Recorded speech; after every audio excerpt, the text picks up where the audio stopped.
Hey guys, मेरा नाम है आशीष कुमार और स्वागत है आपका मेरे यूट्यूब चैनल पर। तो मैं आप सभी को बता दूं कि अभी हाल ही में मेरा कनाडा का स्टडी वीज़ा आ गया है, तो अब इससे रिलेटेड मैं वीडियोस बना रहा हूँ।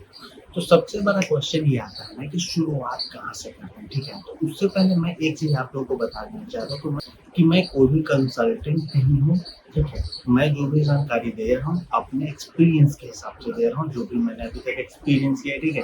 बाकी चीज़ें अगर आपको समझ नहीं हुई तो आप जाके कोई भी कंसल्टेंट से समझ सकते हो, ठीक है? तो मैं ये बता रहा था कि हम लोग शुरुआत सबसे पहले कहाँ से करेंगे, ठीक है? तो आप सबसे पहला शुरुआत तो आपको क्या करना है, आपको प्लानिंग करनी है कि आपको कौन-सी कंट्री में जाना है, ठीक है?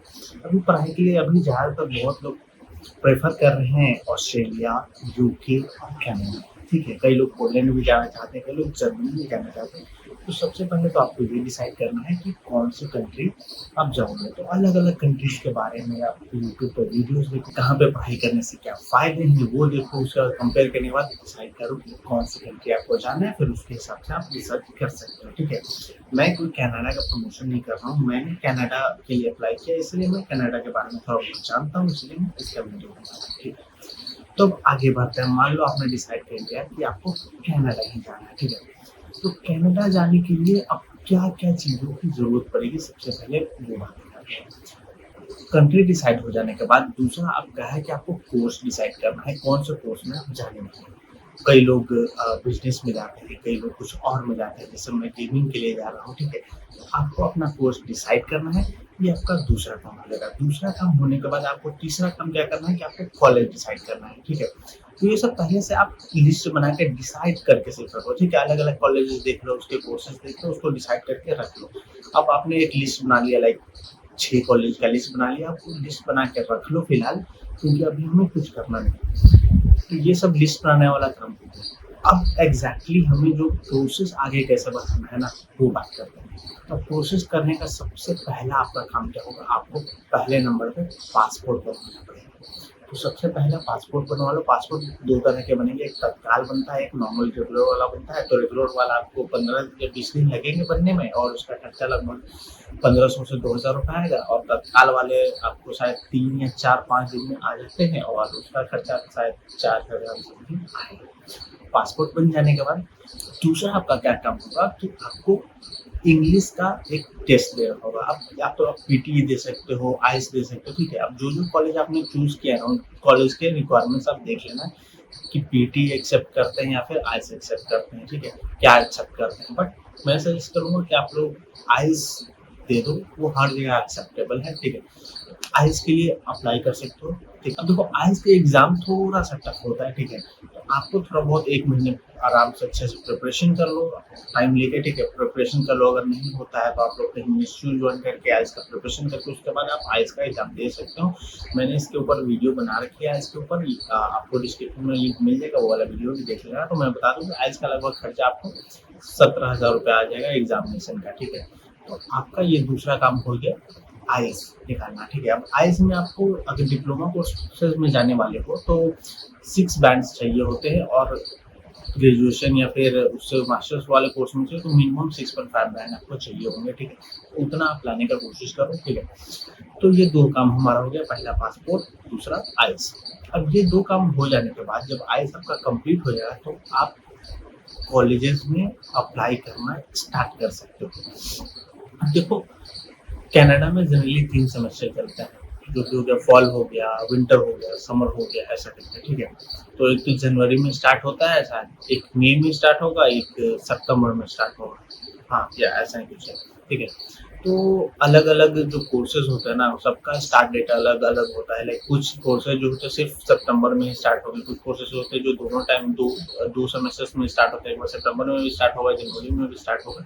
तो आप उस कोर्स के हिसाब से अपना देख सकते हो, प्लान कर सकते हो कि कौन से सेमेस्टर में आपको जाना है, ठीक है? मान लो जैसे आपको सितंबर इनटेक के लिए रेडी होना है ना, तो आप उसका कॉलेज में अप्लाई 1 साल पहले भी कर सकते हो। लाइक इस सितंबर के लिए जाना है तो आप पिछले लगभग लास्ट ईयर दिसंबर में आपका कॉलेजेस का अप्लाई लिंक खुल जाएगा, ठीक है? तो आप लगभग 8-9 महीने पहले खुल जाता है कई कॉलेज का 6 महीने पहले खुलता है, तो उस हिसाब से आपको चेक करते हुए रहना है और अप्लाई करना है।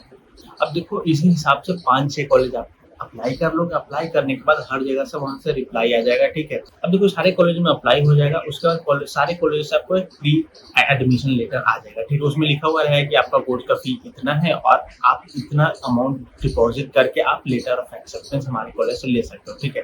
तो लेटर ऑफ एक्सेप्टेंस हमें एक ही मिलेगा, ठीक है। तो जो भी कॉलेज 6-7 से आएंगे, आपको कोई एक कॉलेज डिसाइड करना है कि नहीं अब इसी में जाना है मेरे को, ठीक है।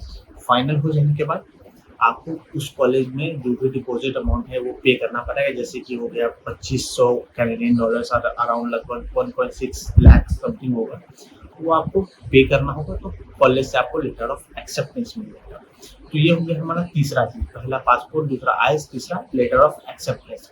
लेटर ऑफ एक्सेप्टेंस मिल जाने के बाद अगला क्या काम 2024 में ही, अभी हाल ही में लाइक मार्च 22 को एक आया था नया रूल, ठीक है। आपको फिर प्रोविंशियल अटेस्टेशन लेटर भी चाहिए होगा, ठीक है। तो ये कहाँ से मिलेगा? ये मिलेगा आपको कॉलेज के साइड से। तो एक बार आप कॉलेज का डिपॉजिट डाल दो, ठीक है, तो कॉलेज से फिर आप letter of provincial attestation letter के लिए भी अप्लाई करवा सकते हो, फिर आपको वो भी आ जाएगा।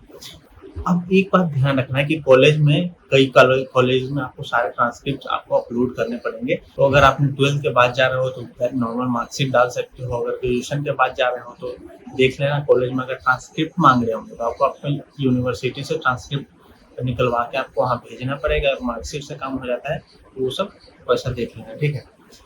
बट एक बात ध्यान रखना कि जब आप स्टडी वीजा के लिए अप्लाई करोगे तो आपको ट्रांसक्रिप्ट बिल्कुल ही भेजना पड़ेगा, ठीक है। अब देखो इतना काम हमारा हो गया, कॉलेज वाला सारा काम हो गया, लेटर ऑफ एक्सेप्टेंस हो गया, डिपॉजिट हो गया, सब कुछ हो गया। अब हमें वीजा के लिए अप्लाई करने के लिए सोचना है, ठीक है। तो वीजा के लिए अप्लाई करने से पहले ना हम लोग ये देखते हैं कि वीजा में क्या क्या चीजें चाहिए होती हैं। तो जैसे कि आप लिस्ट में एक दिखा देता हूँ, ये लिस्ट आप देख लो। देखो ये लिस्ट में इतनी सारी चीजें हैं, तो मैं नंबर वाइज आपको बताता जाता हूँ। जैसे जैसे हम लोग प्रोसेस अपना करते हैं, जो चीज लगता है ना वैसे उस नंबरिंग से मैं बताता हूँ। सबसे पहला हो गया हमारा पासपोर्ट चाहिए होता है। दूसरा हमें चाहिए होता है इंग्लिश का एग्जाम, जैसे कि जो आइल्स हो गया, आइल्स आप दे सकते हो, ठीक है। तीसरा हमें लेटर ऑफ एक्सेप्टेंस जो कॉलेज की तरफ से मिलता है वो अपलोड करना पड़ता है, ठीक है। चौथा हमें अभी 2024 से ही प्रोविंशियल अटेस्टेशन लेटर भी डालना पड़ेगा, वो भी आप ले लेना, ठीक है। पांचवा हो गया जो हमारा मार्कशीट हो गया, जो हमारा ट्रांसक्रिप्ट हो गया वो। छठा आप बोल सकते हो अप फ्रंट मेडिकल एग्जाम, ठीक है। तो यहाँ पे हमें क्या होता है, मेडिकल का एग्जाम कराना पड़ता है। एक अप फ्रंट मतलब होता है पहले ही, वीजा डालने से पहले ही आपको मेडिकल एक करा लेना होता है, वही उसका जो रिसीविंग रहता है वो अपलोड कर देना पड़ता है, ठीक है। तो इसका भी वीडियो मेरे चैनल पे है अवेलेबल, ये वाला जाके वीडियो देख लेना, ठीक है।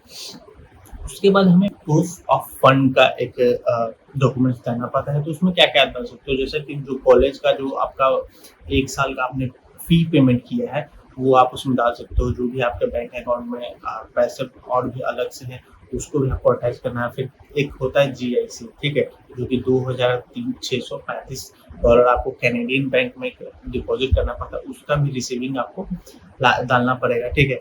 उसके बाद हो गया आपका नेशनल आइडेंटिटी में आधार कार्ड डाल दो, पासपोर्ट डाल दो, ठीक है।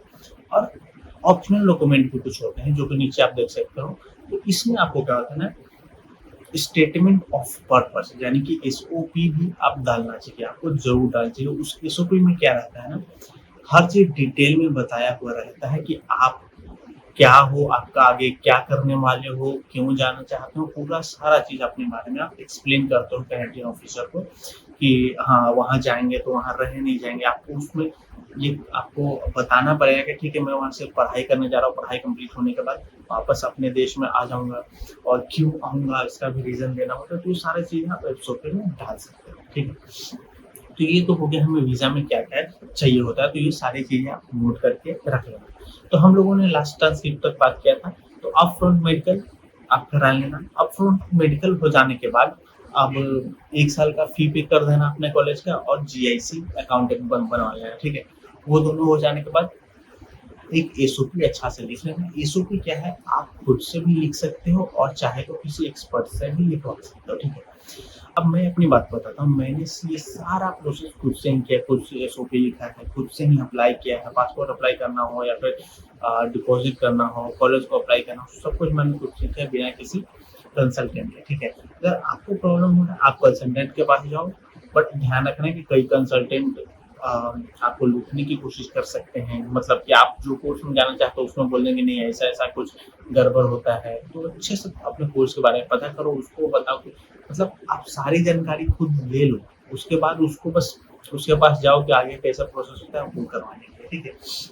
कंसल्टेंट भी ऐसा नहीं है कि आपका सारा काम वो ही कर देगा, आपको बगल में बिठा के ही वो सारा काम करता है, बस उसके थोड़ा एक्स्ट्रा पैसे लेता है वो, ठीक है? अब देखो इतने सारे प्रोसेस तो मैंने बता दिए, लेकिन 2-3 बातों का आपको सबसे ज़रूरी ध्यान रखना है। पहली चीज़ है अगर आप कोई भी कॉलेज के लिए अप्लाई करो तो वो प्राइवेट कॉलेज नहीं होना चाहिए, ठीक है? वो होना चाहिए गवर्नमेंट फंडेड कॉलेज या गवर्नमेंट कॉलेज, ठीक है? जिसका अपना एक डीएलआई नंबर हो, ठीक है? आप कनाडा गवर्नमेंट की साइट पे यहाँ पे जाओगे और यहाँ पे अपने कॉलेज का नाम डालोगे तो वहाँ पे उसका दिख जाएगा कि उसको डीएलआई है कि नहीं। तो ये ज़रूर रख के ध्यान रखना है कि उसका डीएलआई होना चाहिए, तभी आपको स्टडी के बाद वहाँ का वर्क परमिट मिलेगा, नहीं तो फिर आपको वापस ऐसे ही आना पड़ेगा, तो ये ज़रूर ध्यान रखना। दूसरी चीज़ क्या है कि ऐसा भी कोई भी कोर्स आप चूज़ मत कर लेना कि बस कनाडा जाना है, ठीक है? आपको जो चीज़ें पसंद है, जो आप करना चाहते हो वही कोर्स चूज़ करो और उस कोर्स को खत्म होने के बाद ही उसी में जॉब करो, तो ऐसा अच्छा कोर्स चूज़ करो। देखो इतनी सारी चीज़ें मैंने एक्सप्लेन कर दी है, फिर भी मैं आगे की वीडियोज़ एक-एक चीज़ों के ऊपर लेके आता रहूँगा कि कोर्स कैसे-कैसे कहाँ से चूज़ करना है या फिर जब मेडिकल कराने जाऊँगा तो क्या है, ये सारी चीज़ें डिटेल में सेपरेट-सेपरेट आएँगी, तो चैनल को सब्सक्राइब करके रखो ताकि आगे आने वाली वीडियोज़ भी आपको देखने को मिल जाए जैसे मैं अपलोड करता हूँ। बाकी फिलहाल मैं अभी अपने घर में हूँ, घर पे ही हूँ, अभी तक मैं कनाडा गया नहीं हूँ, अभी 15 डेज़ अभी बाकी हैं जाने में, तो फिलहाल मैं घर पे ही आराम कर रहा हूँ और मिलते हैं नेक्स्ट वीडियो में। Thank you so much.